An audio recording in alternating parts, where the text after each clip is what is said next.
There is a place in the Middle East where it almost never rains. The sun hammers the cracked earth from above. The wind scours every surface clean, and the air itself feels like the inside of an oven.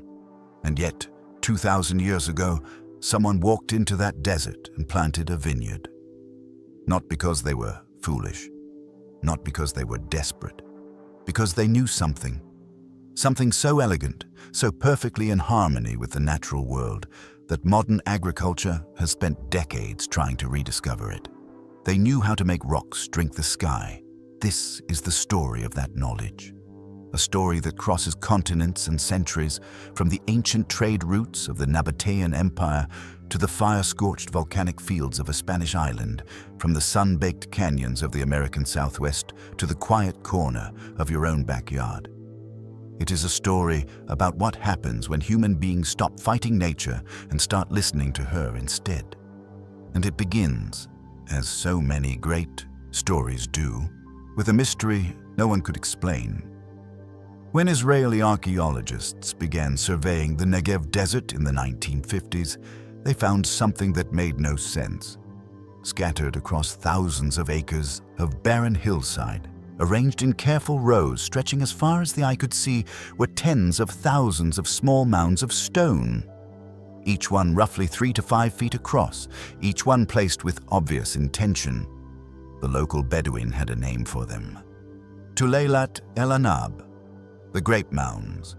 Scientists debated for years what these structures were. Religious monuments, burial markers, territorial signs. Then a botanist named Michael Evanari did something radical. He rebuilt them.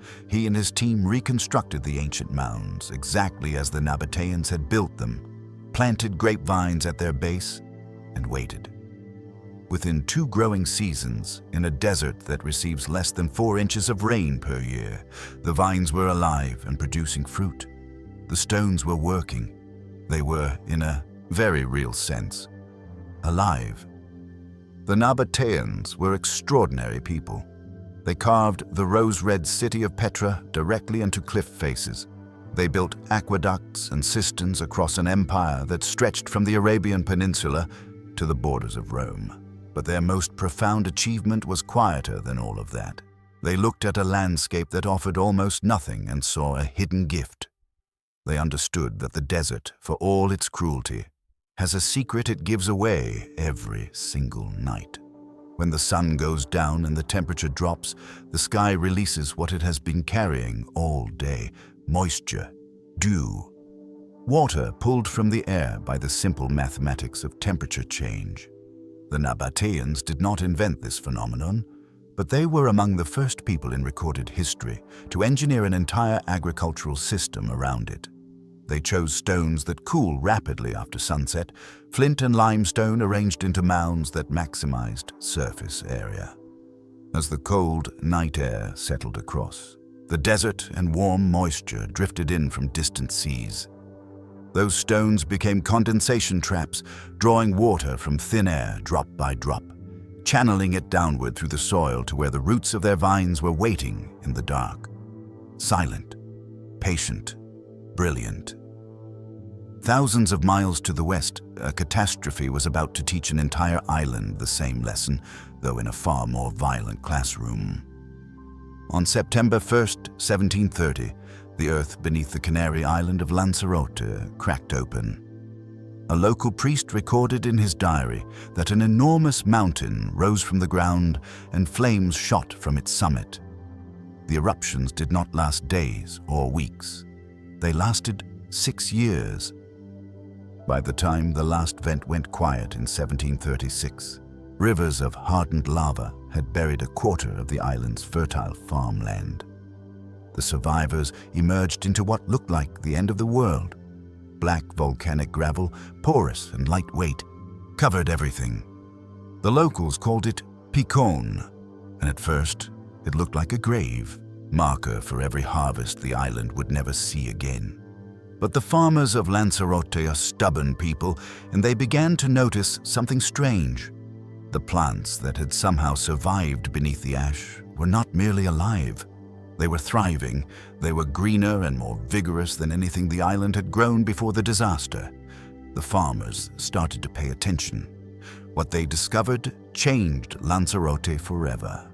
The volcanic Picon had three properties that no one had planned for, and no one fully understood at first. It absorbed moisture from the humid Atlantic winds that swept the island every night, pulling water directly from the air even when no rain fell. It then shielded that captured moisture from the evaporating power of the sun, keeping the soil beneath it damp long after a bare field would have dried to dust.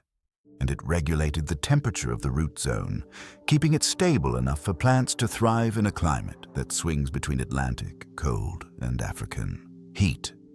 The farmers adapted. They dug deep cone-shaped hollows into the volcanic earth and planted a single grapevine at the bottom of each one.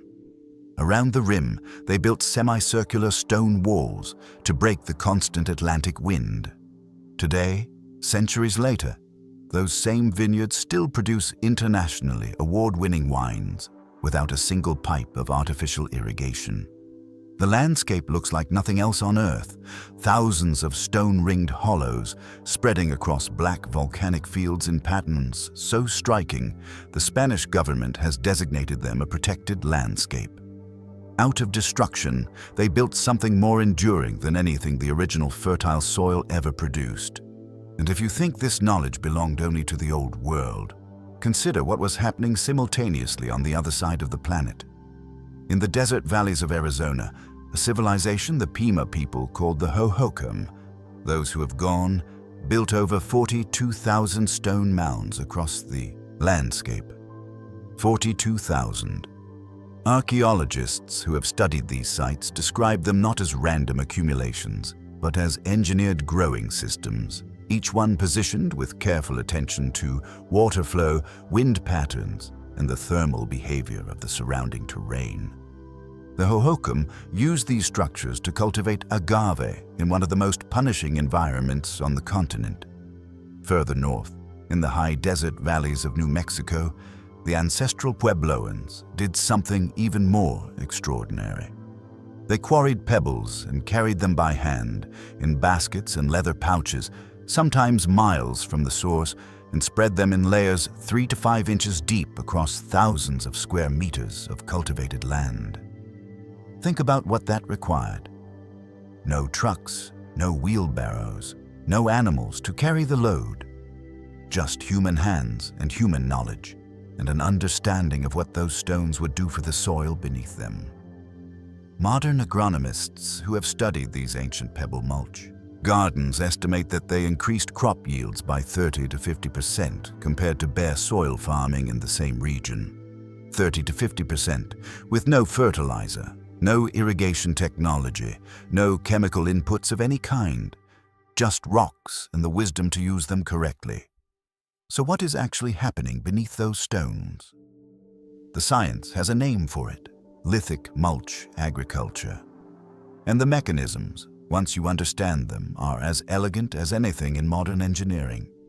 When clear, desert air meets a stone surface that has cooled below the ambient air temperature through a process called radiative cooling, water vapor condenses into liquid droplets.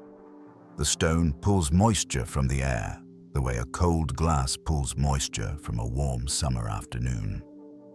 Research published in scientific journals on agricultural water management has confirmed that stone mulch surfaces can collect between 0.5 millimeter and 2 millimeters of dew per night in arid environments. Over a growing season of 150 nights that accumulates to the equivalent of 3 to 12 inches of rainfall. In a desert receiving 4 inches of annual rain, that is not supplemental moisture. That is the difference between life and death. Meanwhile, the stones act as a one-way valve for the water that does enter the soil. Rain or dew trickles easily downward through the gaps between rocks into the earth below, but the process that normally pulls moisture back up to the surface, capillary action, the same force that draws water up through a paper towel, cannot bridge the air gaps between stones. The water goes in and stays in, trapped in the root zone rather than evaporated into the air above.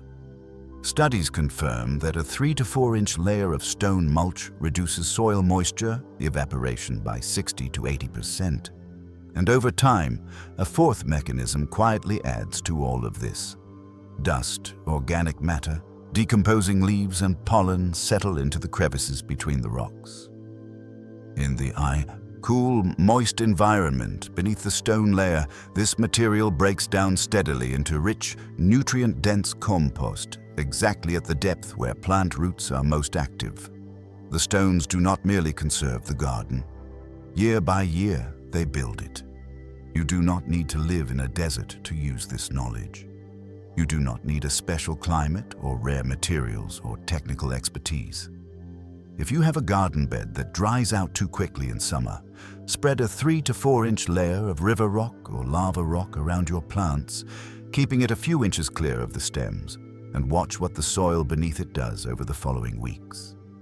If you have a vulnerable plant that struggles with wind, stack a semicircular wall of field stones on the windward side and create a warm, sheltered microclimate the way the farmers of Lanzarote have been doing for 3 centuries.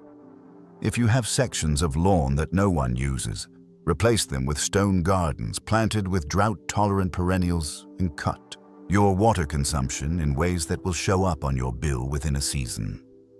These are not complicated projects. They require time and attention and a willingness to think like someone who doesn't have the option of running a hose whenever the soil looks dry. That is the real lesson the ancient farmers have for us.